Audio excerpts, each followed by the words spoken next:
Jesus who died, now glorified, King of all kings, we exalt the name of Jesus. So exalt, lift up on high the name of Jesus.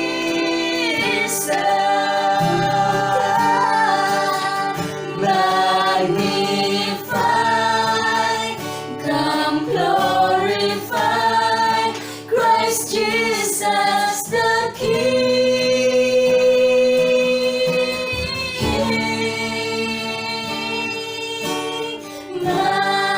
Majesty, worship His majesty. Jesus who died, now glorified, King of all kings.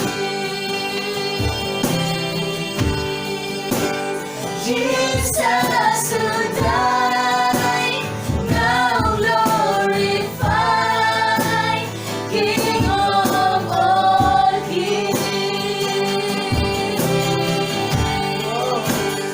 Jesus who died, now glorified, King of all kings.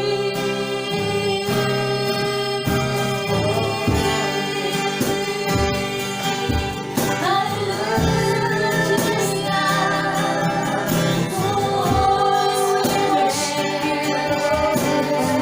We glorify your holy name. Hallelujah, Jesus. Let's give you our little love. You are worthy to be praised. Hallelujah.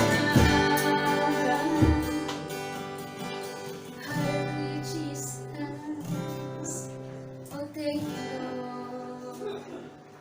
Thank you for your presence, O God. Thank you for your loving and kindness, Panginoon, sa aming mga buhay. Sadyang Ikaw ang Diyos na aming pinupuri, pinapasalamatan, sinasamba ka namin na nagmumula sa aming mga puso. Sapagkat Ikaw ang Diyos na karapat-dapat tumanggap ng papuri, parangal at pagluwalhati. Sapagkat sa pangalan mo, Panginoon, mayroon kaming kapayapaan, mayroon kaming kasiglahan sa aming paglilingkod, sa aming pagpupuri sa iyo. Maging katanggap-tanggap nawa ang aming mga kaluluwa, ang aming mga puso at isipan sa iyong harapan. Maraming salamat, Panginoon, sapagkat Ikaw ang Diyos na matuwid. Ikaw ang Diyos na patuloy na nag-iingat ng aming mga buhay. Ikaw ang Diyos na patuloy na nagpapagaling sa aming mga sugat ng puso. Panginoon, ngayon mararanasan namin ang iyong muling pagkilos sa bawat isa ng lahat ng nakikinig, ang lahat na napagpuri at nagsamba sa iyo. Pinalaya mo at pinagaling kami sa aming mga sakit at karamdaman. Lalo na sa panahong ito sa COVID-19, Panginoon. Ang virus na ito, O Diyos, ay tunay na iyong pinawi na. Sinunog mo na, Panginoon, ang iyong kapangyarihan. Pinagtagumpay mo na ang iyong mga lingkod, ang iyong mga anak na nagtitiwala sa iyo sa aming bansang Pilipinas. Napakabuti mo, Diyos. Tunay ngang walang pwedeng ikumpara sa iyo. Maraming salamat sapagkat muli makakarinig kami ng iyong mga mensahe. Ang sariwang mga salita mo, maririnig namin sa oras na ito, Panginoon, na siyang patuloy na magpapalakas ng aming pananampalataya sa iyo. Kaya dalangin po namin, Ama, ng iyong banal na Espiritu ay mapasa bawat isa sa amin. Ang iyong banal na presensya ay palagi naming mararanasan. Maging ang aming mga puso at isipan ay bukas. Ang aming pandinig, Panginoon, ay tunay mga i-open sa mga oras na ito na maririnig namin ang iyong mga salita. Buhay at mabisa ang iyong mga salita. Higit pa sa tabak na magkabilay talim, Panginoon. Na Lord, ito ay hallelujah, Jesus. Lord, ang mga salita mo, Panginoon, Lord God, ay bigay sa amin, Lord God, ng tunay na pagkakilala sa iyo, ng tunay na pananampalataya sa iyo. Kaya sa mga oras na ito, Panginoon, naniniwala ko, hindi mo bibiguin ang bawat isang makakarinig ng iyong mga salita. Pagpalain mo ang iyong lingkod na gagamitin, Panginoon, in the name of Jesus, ng kanyang mga labi, O Diyos, ay pahiran mo ng iyong kabanal-banalang langis upang ang iyong mga salita ay maging madulas sa kanyang labi. Panginoon, hindi na niya kailangang mag-isip kung anong sasabihin sapagkat ang banal na Espiritu ang siyang magpasasalita sa kanya. Hindi makita ang kahinaan ng iyong lingkod, bagkus ang iyong liwanag ang makikita sa kanya. Maraming salamat. Dahil tunay nga, Panginoon, hindi mo kami pinabayaan. Maraming salamat sapagkat naririnig pa rin namin ang iyong mga salita na siyang magpapalaya sa bawat isa. Maraming pong salamat. Sa iyo ang lahat ng papuri, parangal at pagsamba sa pangalan ni Jesus. Amen. Pagpapalin po ang ating Panginoon, ang Diyos na buhay. Isang magandang araw po sa inyo lahat. Kamusta po kayo? Ayan. Salamat na binigyan muli tayo ng Panginoon ng panibagong pagkakataon na muli ay maihayag ang kanyang salita. At para po doon sa mga nakatutok na ngayon at nanonood at nakikinig na ng pangangaral ng salita ng Diyos, pagpalain po kayo ng Panginoon.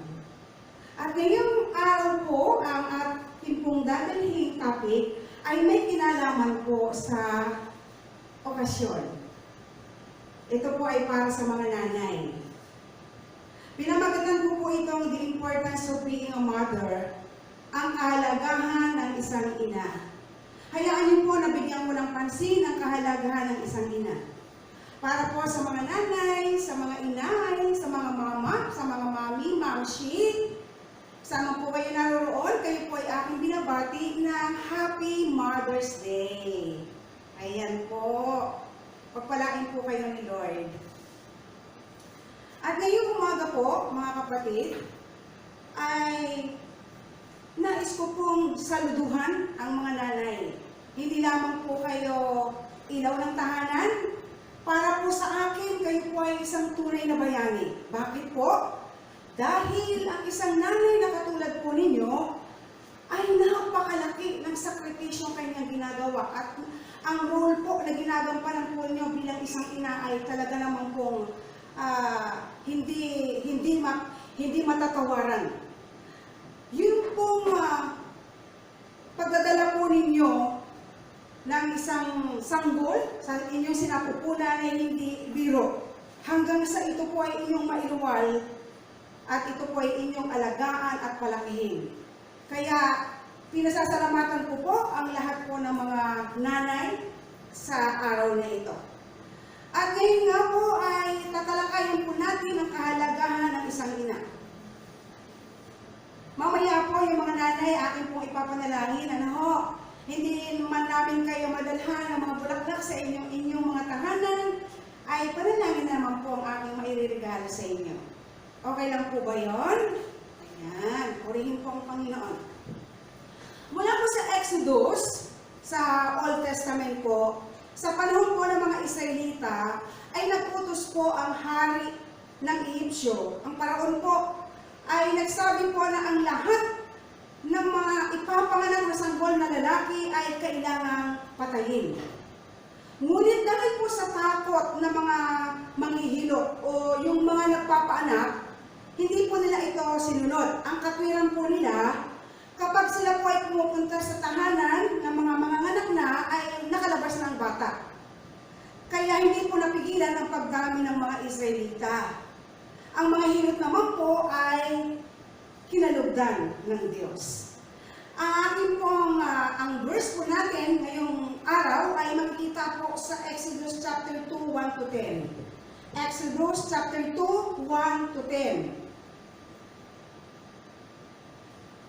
Babasahin ko po sa Magandang Balita Biblia. Ganito po ang sinasabi. Ang pagliligtas kay Moises, may mag-asawang buhat sa lipi ni Levi na nagkaanak ng lalaki. Napakaganda ng bata, kaya 3 buwang itinago ng ina. Nang hindi na ito maaaring itago pa, kumuha siya ng isang basket na yari sa tangkay ng tambo at pinahira ng alkitran. Pagkatapos, isinilid niya rito ang bata at inilagay sa talahiban sa gilid ng ilog. Ang ate naman ng bata ay lumagay sa di kalayuan upang tingnan kung ano ang mangyayari. Maliligo noon sa ilog ang anak na babae ng Faraon. Natanaw niya ang basket, kaya ito'y ipinakuha sa kanyang katulong na naglalakad-lakad naman sa tabing ilog. Nang maiabot sa kanya ang basket, inalis niya ang takip nito at nakita ang batang umiiyak. Naawa siya at kanyang nasabi, ito'y anak ng isang Hebrea. Ang kapatid naman ng bata ay lumapit sa prinsesa at kanyang sinabi, kung ibig po ninyo, ihahanap ko kayo ng isang Hebreang mag-aalaga sa batang yan. Sige, ihanap po ako, sagot ng prinsesa. Umalis ang batang babae at tinawag ang kanyang ina. Nang dumating ito, sinabi ng prinsesa, alagaan mo ang batang ito at uupahan kita. Kinuha ng ina ang bata at inalagaan. Nang malaki na ang bata, dinala siya ng kanyang ina sa prinsesa at siya ay itinuring na anak nito. Sinabi niya, napulot ko siya sa tubig, kaya Moises ang ipapangalan ko sa kanya. Ang Diyos po ang magpala sa kanyang mga salita. Tayo po ay manalangin. Humingi po tayo ng gabay sa Panginoon. Ama naming Diyos na nasa langit, kinikilala po namin ang iyong banal at makapangyarihang pangalan at inaanayahan po namin ang iyong banal na presensya sa aming kalagitnaan. Dahil kung hindi mo kami sasamahan, lalo na ang iyong lingkod, ay wala akong magagawa. You said in your words, apart from you, I can do nothing. I need the power of your Holy Spirit. Hinihingi ko po, Panginoon, ang iyong gabay, ang patnubay at ang pangunguna ng iyong banal na Espiritu upang sa gayon ang mga salita mo ay maihayag ng malinaw, mapagpala ang bawat makakarinig at higit sa lahat ng aming matututunan ay may apply po namin sa aming pamumuhay araw-araw. Salamat po, Panginoon, ibuhos mo ang iyong kapangyarihan. Ibuhos mo ang iyong biyaya at pagpapala sa aming buhay. Ikaw lamang ang maluwalhati, ikaw lamang ang maparangalan. Ikaw lamang ang aming itataas na Diyos, wala nang iba pa. Ang pangalan ng Panginoong Jesus. We give you back all the praises and the glory. In the mighty name of Jesus we pray. Everybody say, Amen! Palakpakan po natin si Lord. Ayan, muli po Happy Mother's Day po sa inyong lahat ng mga nanay na nasa kanilang mga tahanan. Okay, the importance of being a mother. Ang kwento po ay ganito, maliligo po noon ang anak ng Faraon, ang prinsesa, sa ilog, na makita po niya na may lulutang-lutang na basket, at nakita po niya ito na may narinig na umiiyak sa loob ng basket at nung buksan nga po niya ay isang napakagandang bata. At sa di kalayuan naman po ay nakatanaw ang kanyang ate at tinitingnan kung anong mangyayari. Binigay po ng prinsesa sa kanyang katulong ang basket. At sinabi po ng kapatid na babae, kung ibig po ninyo, ihahanap po kayo ng mag-aalaga sa kanya. Sabi naman po ng prinsesa, sige, ihanap po ako. At umalis na ang batang babae. Tinawag ang kanyang ina. Pansinin po natin, tunay na ina ang mag-aalaga sa bata. Nung bumalik na po sila kasama na ang kanyang ina, ang sabi po ng prinsesa, alagaan mo ang batang ito at uupahan kita. Kinuha po ng ina ang bata at inalagaan. Nang malaki na po ito, dinala na ito sa prinsesa. At siya po ay itinuring na anak nito. Kaya nga po Moises ang ipinangalan sa kanya sapagkat napulot po siya sa tubig. Ayan po. So tulad po ng isang ina, ay hindi niya po kayang iwan o mawalay sa kanya ang kanyang minamahal na anak. Gagawin niya po ang lahat. Makita lamang po niyang ligtas ang kanyang anak. Okay, so meron po akong kwento. Ito po yung makikita sa 1 Kings chapter 3 mula po sa verse 16. Ano po, hanggang sa mga sumusunod na talata, na meron pong dalawang babae na nagbibili ng panandali ang aliw, ay lumapit po sa hari. Sabi po ng unang babae, nanganak po ako at pagkatapos po ng 3 araw, nanganak din ang babaeng ito. Ang sabi po niya, isang gabi po habang natutulog siya, natagalan po niya ang kanyang anak at ito'y namatay. Bumangon po siya sa kalaliman ng gabi. Samantalang ako po ay natutulog, kinuha niya sa tabi ko ang aking anak at dinala sa kanyang higaan. Inilagay niya sa kanyang tabi ang aking anak at yung kanyang anak na patay ay inilipat sa aking higaan. Kinaumagahan po ay bumangon po ako para padidihin ang aking anak, pero nakita ko po na ito'y patay na. Subalit ng aking pong pagmasdan, nakita ko pong mabuti na hindi po ito ang aking anak. Sumigaw po yung ikalawang babae, hindi totoo yan! Ang anak ko ang buhay at ang iyong patay. Lalo naman pong iginiit ng unang babae na ang anak mo ang patay at ang akin ang buhay. Nagtalo po sila sa harapan ng hari. Kaya po sinabi ng hari sa kanyang kawal, dalhan mo ko ng tabak. Sabi niya, sinasabi mo, ang bata na patay ay sa kanya, at ang ikalawa naman, sa iyo ang buhay at kanyang patay. So sabi niya sa kawal, hatiin ang bata. Nabagbag po ang puso ng tunay na ina, at siya po'y napasigaw.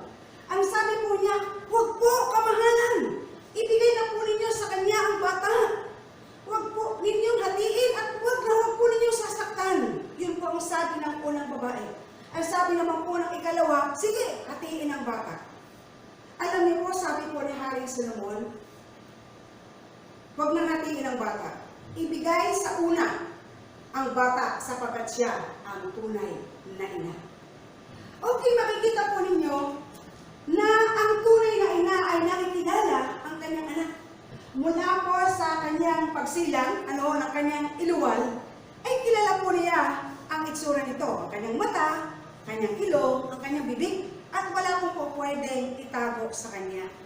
Kilala po niya ang kanyang anak. Okay, ano po ba ang nais ko pong puntos na dalhin dito? Ang tunay kong ina, kaya niyang isakripisyo ang kanyang buhay para sa kanyang anak. Hindi na po baling mawala ito sa kanya, wag lamang po itong mamatay at masaktan. Nakita po ninyo? Kaya iginiit niya po ito at ipinaglaban, at siya po ay nagtagumpay. Okay. So, minsan po naalaala ko na kapag ka nagkakasakit po ang anak, may anak po ang nanay, at kapag nagkasakit po ito, ayaw niyang papalapitin ang kanyang ibang mga anak. At sabi po niya, huwag kayong lalapit sa kanya, baka kayo ay mahawa. Ako lamang ang pwedeng lumapit sa kanya at ako lamang ang pwedeng mag-alaga sa kanya. Yun po ang kadalasang sinasabi ng mga nanay. At minsan na po narinig ko na kapag may sakit ang kanilang anak, ay sinasabi po nila na sana ako na lang ang nagkasakit at hindi na ang aking anak. Ganyan po kabuti ng isang tunay na ina sa kanilang minamahal na anak. Ngayon po ang tanong, ano po ba ang panlaban niya? Ano po ba ang protection niya? At hindi po siya nagkakasakit. Okay. So, ito po ang nais ko pong bigyan ng pansin. Okay, ang unang puntos po ay love of the mother. Love of the mother. Say love. Okay. Ang pagmamahal po ng mother, ito po yung kanyang immunity. Ang protection po ng mother, kaya hindi po siya nahahawahan ay ang kanyang pagmamahal. Love is our protection. Love is our healing. And it is also medicine. Ito rin pala ay medicine. Ang mother na mapagmahal sa kanyang anak, hindi siya tatamaan ng sakit at gagaling pa ang kanyang anak. That is love of the mother. Mga minamahal, alam niyo po, mother is a gift from God. Mother, you are special people. Kaya ngayong araw po, sinasaluduhan ko po kayo. Kung wala pong pag-ibig, walang masayang pamilya. Kung wala pong pag-ibig, ay walang nabuong pamilya. At kung walang pag-ibig, ay wala pong masayang magandang samahan. At ang tunay po ng pag-ibig, yung pong ipinapadama ng tunay na ina sa kanyang mga anak. Palakpakan naman natin ang mga ina dyan. Ayan. May kausap po ako. Okay, mga mother, you are blessed. Alam niyo po, mga minamahal na kapatid, kung buhay pa po ang inyong mga ina, ngayon po ninyo iparamdam, ipadama ang inyong pagmamahal sa kanila. Kasi iba po talaga ang sakripisyo na dala-dala po nila. Okay, so number 1 po is love. Ang pag-ibig po ng isang ina ay makapangyarihang taglay niya. Kaya ito po yung nagpo-protect. Ito po yung naging sandata niya sa kanyang buhay. Pangalawa po, prayer of a righteous mother heard by God. Okay, meron po ulit ako isang kwento na makikita po sa 2 Kings chapter 4 verse 37. Okay. So, kung natatandaan po ninyo, si Eliseo po, si Elisha, na isa po sa lingkod ng Panginoon, ay pinaglingkuran po ng isang babaeng Sunamita, Sunamite woman. Ano? Siya po ay walang anak. At dahil nga po, si Eliseo po ay pinaglingkuran ng babaeng ito, pinatira sa kanyang tahanan, at ito ay kanyang inaasikaso at pinapakain. At bilang ganti po ni Eliseo sa babaeng Sunamita, na napag-alaman po niya na ito po ay walang anak. Kaya sinabi po niya, 1 taon mula ngayon ay magkakaanak ka. At mula po noon, 1 taon nga ang lumipas, siya nga po ay nagkaanak. Lumaki po ang bata, ngunit isang araw, ito po ay nagkasakit at namatay. Agad-agad pong nagmamadali ang babaeng Sunamita na pinuntahan ang lingkod ng Diyos. At sinabi po niya, ito po ang pangyayari. Pagpasok na pagpasok po ng tahanan ng babaeng ito, sa tinitirahan po ni Eliseo, ay yumakap po kaagad ito sa binti niya. At napansin po ito ng katulong ni Eliseo na si Giasi. At gusto sana niya ilayo ito sa lingkod ng Panginoon. Pero sabi po ni Eliseo, hayaan mo siya, mabigat ang kanyang dinadala. Hindi pa lamang ito ay pinapaalam sa akin ni Yahweh. So sinabi po ng babaeng Sunamita, ang sabi po niya, sa lingkod ng Panginoon, ako ba'y humingi ng anak sa iyo? Hindi ba sinabi ko na huwag mo akong paakasahin sa wala? Kinuwento po niya ng kanyang anak ngayon ay patay. So inutusan po niya ang kanyang katulong na si Giasi na magbalabal at dalhin ang kanyang tungkod. At ang wika po niya, ipatong mo ito sa mukha ng bata at pumunta kaagad ang kanyang katulong. Ipinatong ang tungkod sa mukha ng bata, ngunit wala po siyang makitang palatandaan na ito ay mabubuhay. Kaya siya po ay nagbalik kay Eliseo at nagkasalubong naman po sila sa daan. Ang sabi po niya, hindi po nabuhay ang bata. Kaya ang ginawa po ni Eliseo ay pumunta po sa silid na dati niyang tinutuloyan sa bahay ng Sunamita. Ang kanyang pong ginawa, dinapaan niya po ang bata, itinapat ang kanyang mata sa mata at ang kanyang bibig sa kanyang bibig. At unti-unti po ang bangkay ay nabuhay. At ibinigay niya po ito sa kanyang ina. Alam niyo po, ang babae nagpatira pa sa lingkod ng Panginoon na si Eliseo bilang pasasalamat. Kung makikita po natin mga minamahal, dahil sa matinding pagmamahal ng babaeng Sunamita sa kanyang anak, binuhay ng Diyos ang kanyang anak sa pamamagitan ng lingkod ng Panginoon na si Eliseo. Ang isang mother po na laging may puso ng pagmamahal, lagi pong dinirinig ang kanyang panalangin. Righteous mother, God is listening to your cry. The Lord is listening to your prayers. God will sustain your strength in order to fulfill your vision, your divine goal for your children. Amen. Ang Diyos po ay buhay. Kaya pinagpapala po ng Panginoon ang mga nanay at pinapahaba po ang kanilang mga buhay. Bakit ko po sinasabi ito, mga kapatid? Kasi ayon po sa statistics, 5 to 20 years po ay humahaba po ang buhay ng mga nanay. Mas madali pong nababalo ang mga babae kaysa mga lalaki. Kahit sila po ay nahihirapan sa pag-aalaga ng bata, sa pag-aasikaso sa pamilya, sa pagluluto, paglalaba, sa kanilang tahanan, marami po siyang tungkulin kesa po sa mga tatay. Pero huwag po magdamdam sa akin mga tatay, kasi next month po kayo naman po ang aming i-recognize. Kayo naman po ang aming babatiin ng maligayang araw, mga tatay. Happy Father's Day in advance po. Okay, so tandaan po natin, mas mahaba po talaga ang buhay ng mga nanay dahil malawak po ang kanilang pangunawa at ang kanilang pagmamahal. O, huwag na po malungkot ang mga lalaki dyan. Para humaba ang inyong buhay, mahalin po ninyo ang inyong mga asawa. Okay. So prayer of a righteous mother heard by God.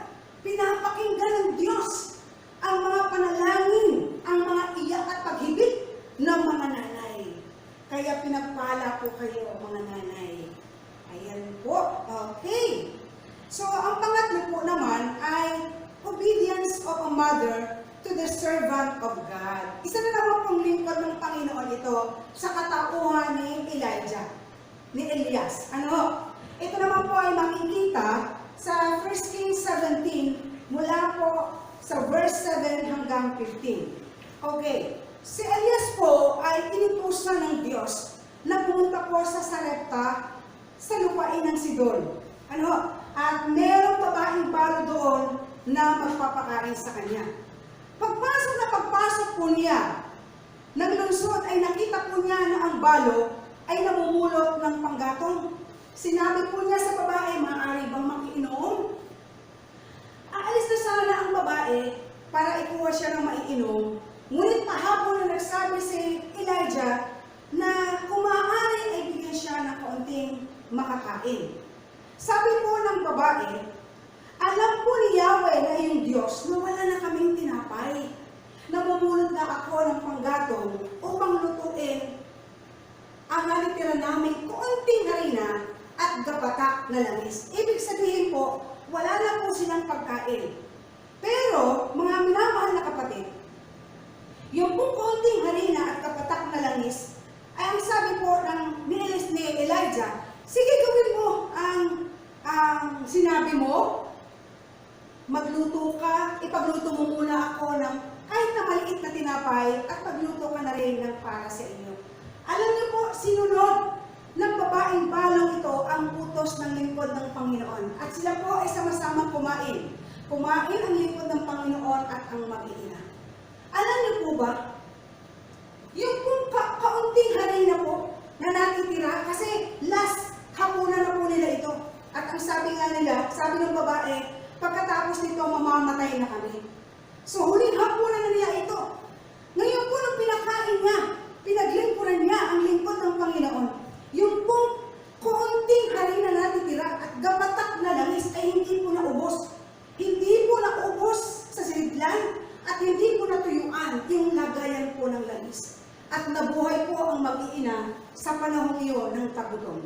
Dito ko po nakita na kapag pinaglingkuran mo pala ang lingkod ng Panginoon, kailanman ay hindi ka kukulangin, kailanman ay hindi ka gugutumin, kailanman ay hindi ka kakapusin, at kailanman ay hindi ka mangungutang.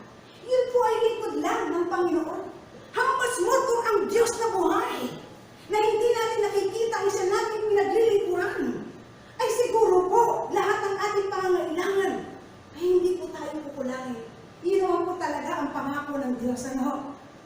Pag pinaglingkuran po natin siya ng may katapatan, anuman ang ating mga pangangailangan, ito po ay kanyang isusunod. Tama po ba? Ginawa po ng babae ang utos ni Elias. Siya po ay sumunod ng walang pag-aalinlangan. At meron pong diniklara nga si Elijah sa mga talatang iyon na hindi po sila kakapusin. Parang sa panahon po natin ngayon, meron pa sa atin na kinulang, meron pa sa atin na ginutom, meron pa sa atin na naubusan sa kanyang palabigasan. Sa palagay ko po ay hindi.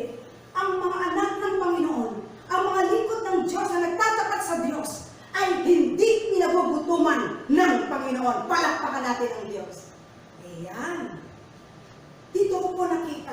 katapatan. Maging tapat lamang po tayo sa ating mga leaders, sa ating mga pastor, sa mga nakakasama po sa atin, una higit sa lahat sa Diyos na hindi natin nakikita, pagpapalain po tayo ng ating Panginoon. Amen po ba? Yan. So, makikita po natin, habang pinapakain po ang lingkod ng Panginoon, sa kapurat konting-konti na lang, ito po ay nag-multiply. Ayan po. Natuwa po ang Diyos sa ginawa po ng babaeng balo. Kaya ano pong nangyari? Hindi po sila pinagkulang ng Panginoon. Natutuwa po pala ang Diyos kapag pinaglilingkuran natin ang lingkod ng Diyos. Ang mga pinapadala sa atin ng mga lingkod ng Panginoon. Amen po. Purihin po ang Diyos. So mga kapatid, para po naman sa mga anak. Sino po dito ang anak? Lahat po tayo, anak, di ba? Okay. May mga anak po ngayon, yumaman lang, hindi na nakakaalaala sa magulang. Hindi man lamang mapuntahan, hindi man lamang po madalaw, ano? Isipin na lamang po ninyo, mga minamahal, na sa pamamagitan po ng mga magulang na ito, na sila ang naging kasangkapan at daluyan kung paano po tayo nabubuhay sa mundong ito. Amen po. Kaya hindi po natin dapat nakakalimutan ang ating mga magulang. Ito po ang sinabi, nagsalita ng Panginoon sa Ephesians chapter 6, verse 1 to 3. Ito po ay sa New Living Translation. Sabi po ay ganito, Children, obey your parents, because you belong to the Lord. For this is the right thing to do. Honor your father and mother. This is the first commandment. This is the first commandment with a promise. If you honor your father and mother, things will go well for you, and you will have long life on the earth. Okay, sabi sa Tagalog, mga anak, sundin ninyo ang inyong mga magulang. Alang-alang sa Panginoon sapagkat ito ang nararapat. Igalang mo ang iyong ama at ina, sapagkat ito ang unang utos na may kalakip na pangako. Ganito ang pangako, ikaw ay iginhawa at hahaba ang iyong buhay dito sa lupa. Sino po ang gustong guminhawa at humaba ang kanyang buhay? Sino po ang may gusto? May kausap po ba ako? Ayan. So ang sikreto po pala ng kaginawa sa buhay at paghaba ng iyong buhay dito sa lupa ay sundin mo ang iyong mga magulang. Sila po ay iyong igalang. Di ba? Malinaw po, hahaba ang iyong buhay. Kaya habang buhay pa ang iyong ama at ina, mahalin niyo na po sila. Sabi ng iba, kahit masama sila, yes. Mahalin mo pa rin sila. Kahit masamang-masama, yes, mahalin mo pa rin sila. Sobrang sama, mas kinaano, mahalin mo sila. Patawarin mo sila kung sila may ginawang masama. Eh paano po kung iniwan po kami? O iniwan lang naman? Mahalin mo pa rin sila. Tanggapin mo sila. At huwag kang magtatanim ng sama ng loob sa iyong mga magulang. Patawarin mo sila. Why? Kasi ikaw rin ang magbe-benefits. Tatanggap ka ng benepisyo kapag ikaw ay nag-release ng forgiveness sa magulang ninyo. Kung ang Diyos nga nagsabi, love your enemies, how much more ang magulang mo na dapat mong patawarin. Kung gusto mong guminhawa at kumaba ang iyong buhay, mahalin mo ang iyong magulang. Mga kapatid, huwag na huwag po ninyong pasasakitan ang inyong mga magulang, especially ang inyong mga ina. Huwag na huwag po ninyo silang mumurahin. Huwag na huwag po ninyo silang pagsasalitaan ng masama. Igalang niyo po sila. Ano? Kasi meron pong sinabi sa Exodus chapter 21 verse 17. Ang sinabi po ay ganito. Dideklara po ito talaga ng Diyos. Sabi dito, anyone who dishonors father or mother must be put to death. Maliwanag po, ano? Sino man daw ang manungayaw, sino man ang lumaban sa kanilang mga magulang, dapat napatayin. Grabe po, ano? Ang salita ng Panginoon. So, kailangan po, mahalin po natin ang ating mga magulang. Kaya habang buhay ang inyong mga magulang, sila po ay inyong paglingkuran. Tawagan niyo po kung malayo po. Kung malayo po sa inyong piling. Hindi niyo man lamang minsan ma-text, ano? Sabi ng ilan, Eh paano naman po, Pastor? Pag tinext mo, laging hingi ng hingi. Bilhan mo ako nito, bilhan mo ako noon. Ano? Okay lang po yun kasi nung ikaw ay maliit pa, ikaw ay inalagaan at hindi kayang bayaran nyo ng pera. Ano? Meron naman po na matanda na, minsan pinapaalagaan sa iba. Dapat kinakalinga po natin ang ating mga magulang. Ano man po ang itsura ng inyong mga ina, no? Ng magulang po ninyo, kung sila pa'y matanda na, tandaan po ninyo, ina nyo pa rin po sila. May nabasa po ako sa Facebook, ang sabi po nila, ang jowa napapalitan. Ano? Pero ang nanay, nag-iisa lang yan. Hindi mapapalitan. Kaya habang buhay, sila ay paglaanan mo ng pagmamahal. Para wala kang pagsisihan sa bandang huli. Suportahan mo siya, i-date mo siya, entregahan mo siya kung ikaw ay may sweldo. Pakainin mo siya kung saan-saan merong masarap na kainan. Ano? Pero ingatan mo naman ng ipapakain sa kanya kasi baka pakainin mo ng bawal sa kanya ay madali siya. Huwag naman po ganun. No? Ibig ko sabihin, asikasuhin mo, ibigay mo ang nararapat para sa iyong magulang. Ano? Alam niyo po mga kapatid, ako po ay nag-alaga ng aking nanay, nag-alaga rin po ako ng aking tatay, nag-alaga rin po ako ng isang kapatid na nagkasakit. Yung po aking ina ay na-bedridden, at siya po ay naka-NGT. Nag-alaga po kami ng aking kapatid na bunso. Panganay at bunso po ang nag-alaga. Hindi po madali ang mag-alaga ng bedridden. Alam niyo po, kulang na kulang po kami sa tulog. Ang sabi ko po sa kapatid kong bunso, matutulog ako ng 2 oras at pagkatapos ko, ikaw naman ang matutulog. 2 hours lamang po ang aming tulog. Pero alam niyo po, napakabuti po ng Diyos. Hindi po kami nahawa ng sakit ng nanay ko. Biniyaan pa po kami ng kalakasan. At nagawa po namin ang napaglingkuran ang aming ina. Ganon din po, nag-alaga rin po ako sa aking tatay. At sabi ko nga po, nung siya po ay naghihingalo na sa ospital, ang sabi ko po sa kay tatay, Tatay, hindi ka namin pinabayaan. At gumanon po ang tatay ko. Tumango po ang aking tatay.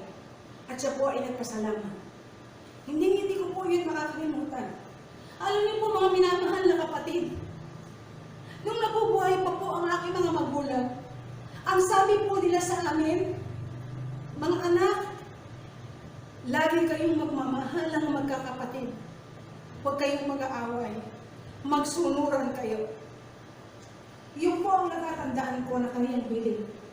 Kaya mga minamahal na kapatid, kung buhay pa po ang inyong mga magulang, iparamdam na po ninyo sa kanila ang totoong pagmamahal. Kasi kung hindi po ninyo aasikasuhin, hindi niyo po gagawin ang nararapat, baka dumating po ang sandali na ito po ay mangyari din sa inyo. Gusto niyo po ba yun? Na mangyayari po sa inyo na hindi po kayo asikasuhin ng inyong mga anak. Kaya ipakita na po ninyo ang inyong concern, ipakita niyo na po ang inyong pagmamahal, ipakita niyo na po, ibigay niyo na po ang inyong suporta. Para pagdating ng panahon, hindi po kayo magsisisiya, sasabihin po ninyo, sayang, hindi ko napaglingkuran ang aking magulang. Ayan po. Okay. So, basahin niyo na lang po mga kapatid yung Proverbs 31. Makikita po niyo dyan yung huwarang ina. At kung paano niya iniisip ang kinabukasan ng kanyang mga anak. Ngayon po mga kapatid, ay gusto ko pong parangalan ang mga ina, sapagkat sila po ay huwaran ng kanyang tahanan.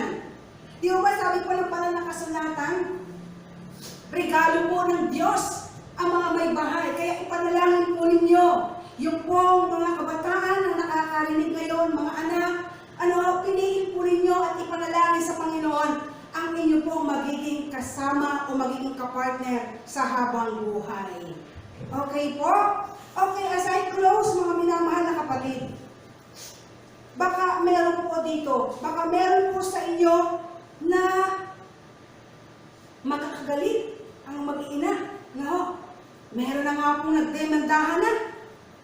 Meron po kaya dito na magkasama sa bahay, hindi nag-uusap, hindi nagkikibuan, hindi nagpapansinan. Mga kapatid, ito na ang panahon. Gawin mo, humingi ka ng tawad sa nanay mo. At kung meron naman po dito, mister, na walang pakialam sa misis niya, kung gusto mo humaba ang iyong buhay, mahalin mo ng todo-todo, mahalin mo ang iyong asawa. Okay? So kung hindi po ninyo nagdadalaw, after po ng lockdown, no, dalawin niyo po ang inyong mga magulang. Kung kayo po ay na-stranded sa ibang lugar, hindi po kayo makauwi. Kahit po huli na, yakapin niyo po sila, batiin niyo po sila, pasalamatan niyo po sila. Gawin po ninyo ito. Ito pong mensahe nito ay para sa ating lahat. Okay? So mga minamahal na kapatid, tulad po ng nasabi ko, ay gusto ko po ipanalangin ang ating pong mga nanay. Uulitin ko po, Happy Mother's Day po sa inyong lahat. Ayan, nakikinig din po ang inyong mga anak ngayon. Okay, kiss naman dyan sa nanay. Paramdam na, kaagad. Diba? Ayan. O, diba, kay gandang pagmasdan, yakapin niyo sila. Alam niyo yung yakap na may damdamin, no? Yung sinasabi ninyo, I love you, mama. Mahal kita, inay. Gawin niyo pong totoo yan. Okay? So, ngayon po, ay gusto ko naman po na ipanalangin ang ating po mga minamahal na ina. Sama po kayo naroon, pwede po kayong sumabay at makiisa sa panalangin ito. Nakikita po tayo ng Diyos at gusto po ng Panginoon na kayo po ay pagpalain sa araw na ito. Sige po mga nanay, tayo po ay pumikit, no? Gawin po ninyo ang presensya ng Panginoon. Pero bago po ang lahat, aawit po muna tayo. At ang awitin pong ito ay para sa inyo.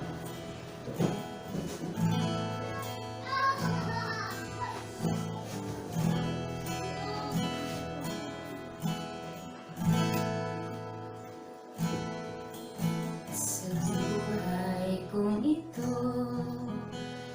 langing pangarap lang ang iyong pagmamahal ay makamtan kahit na sandali.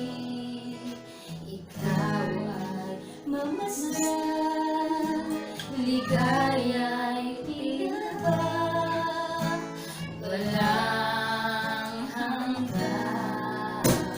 Sana'y di nagising kung mangangarap lang din. Kung ang buhay ay makulay, ang tagahaki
Lord, ngayon, okay, damin po ninyo ang presensya ng Panginoon.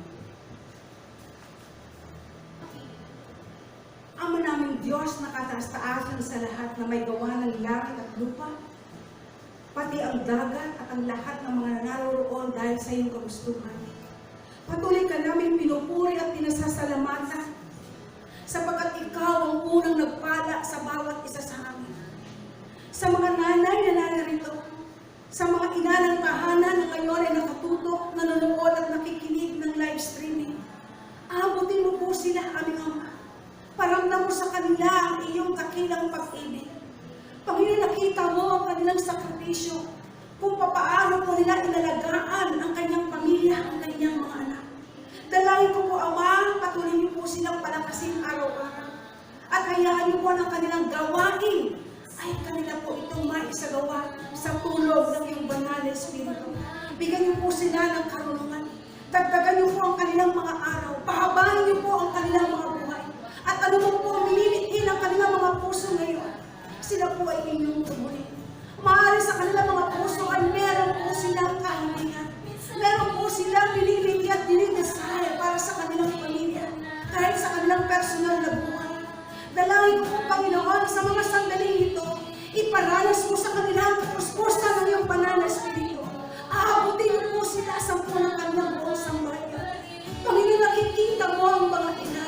Hayaan niyo po, Panginoon, maramdaman nila ang yakap ng inyong pagmamahal. Sa mga nanay na narito, na pinagkakautangan ng aming mga buhay, kung hindi dahil sa kanila ay wala po kami sa mundong ito.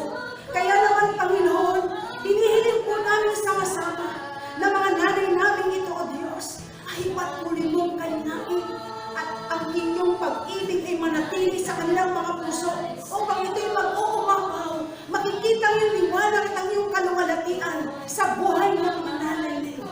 Salamat po, Panginoon, sa kanilang mga buhay. Ang mga nanay ng Jesus Christ of our generation na ngayon ay nakatuto, abutin mo sila, aming Ama, pagpalaan mo sila, O Diyos, at hayaan mo po ng kanilang buong sambayan ay magkakaisa. Kaming lahat, O Diyos, pagkaisahin mo kami at bikisin, buklurin sa iyong dakilang pag-ibig at sa pananampalataya na kasalig sa Panginoong Jesus. Salamat po, Panginoon, ngayong araw sapagkat inaalaala po namin ang aming mga magulang, especially ang aming mga ina. Salamat po, Panginoon. Pinumuri ka namin, O Diyos. Ibinabalik namin sa inyo ang walang hanggang karangalan, kaluwalhatian, kapangyarihan sa tanging pangalan ni Jesus. Ang lahat po ay magsabi ng Amen. Ayan, palakpakan po natin ang Panginoon. Napakabuti po ng Diyos. Ayun po na kayo po ay napapala sa maiksing mensahe po ng Panginoon. Inuulit ko po, Happy Mother's Day po sa inyong lahat. Purihin po ang Panginoon.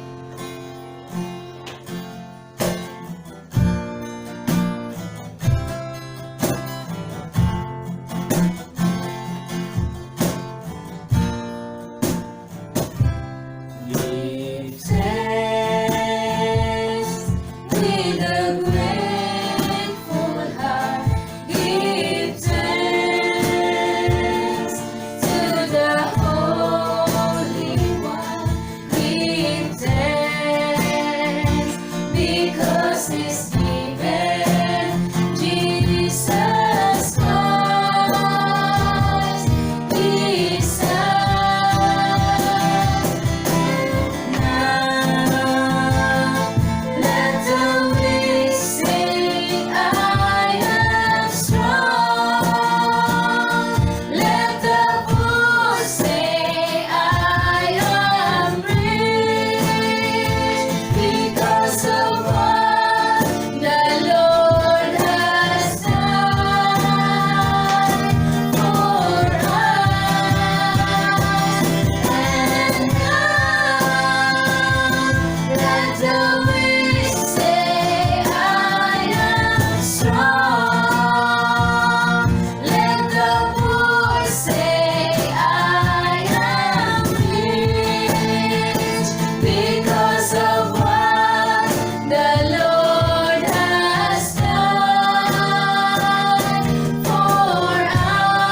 sa tagumpay ng aming gawain.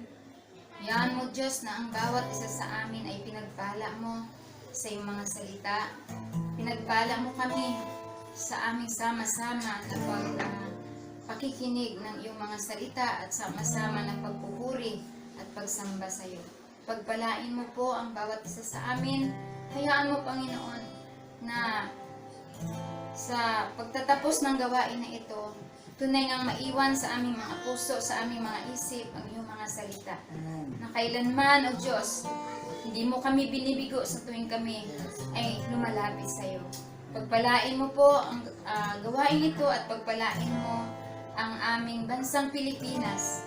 Kahit dumadaan kami sa virus na COVID-19 na ito, Panginoon, bagkos natitiwala kami sa iyo, O Diyos, na kami ay iyon ang pinagaling.